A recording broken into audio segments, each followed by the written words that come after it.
महाराष्ट्र विधानमंडळाच्या दोन्ही सभागृहात विरोधी पक्षनेते पद रिक्त, या अधिवेशनात तरी विरोधी पक्षनेता बनवा, अनिल परबांची सरकारकडे मागणी। विधानसभा अध्यक्ष आणि विधान परिषद सभापतींचे अधिकार निश्चित केले जाणार, अधिकारांचे पुनर्विलोकन करण्यासाठी समितीही गठीत। पुरंदर विमानतळाला मान्यता, राज्य मंत्रिमंडळाच्या बैठकीत निर्णय। व्हीएसआर कंपनीच्या जुन्या अपघाताचा अहवाल अद्याप का नाही, रोहित पवार यांच्यासह तज्ज्ञांनीही उपस्थित केला सवाल। तपास यंत्रणांनी इतक्या दिवसात काहीही केलं नाही, रोहित पवारांचा मोठा दावा।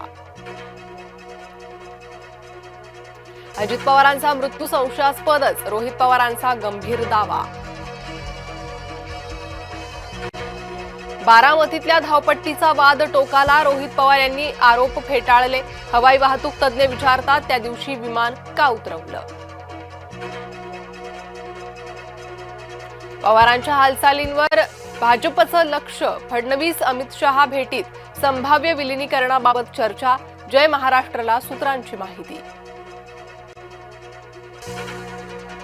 विलिनीकरणाचा विषय राष्ट्रवादीचा, फडणवीसांचं वक्तव्य, तर शहाच शिवसेना आणि राष्ट्रवादी चालवतात, राऊतांचा घणाघात।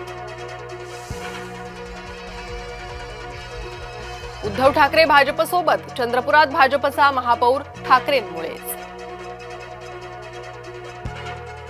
चंद्रपुरातील राजकारणाबाबत फडणवीसांचे कानावर हात, खेळी मुनगंटीवारांची, फडणवीसांना ठाऊक नव्हती, राजकीय वर्तुळात चर्चेला एकच उधाण। ठाकरेंनी वाऱ्यावर सोडल्यानं काँग्रेस हतबल, हर्षवर्धन सपकाळ ठाकरेंवर चरफडले। भारत टिकला तरच जग टिकेल, सरसंघचालक डॉक्टर मोहन भागवतांचा इशारा, जगात भारताचं अस्तित्व टिकून राहणं ही काळाची गरज, केलं अधोरेखित।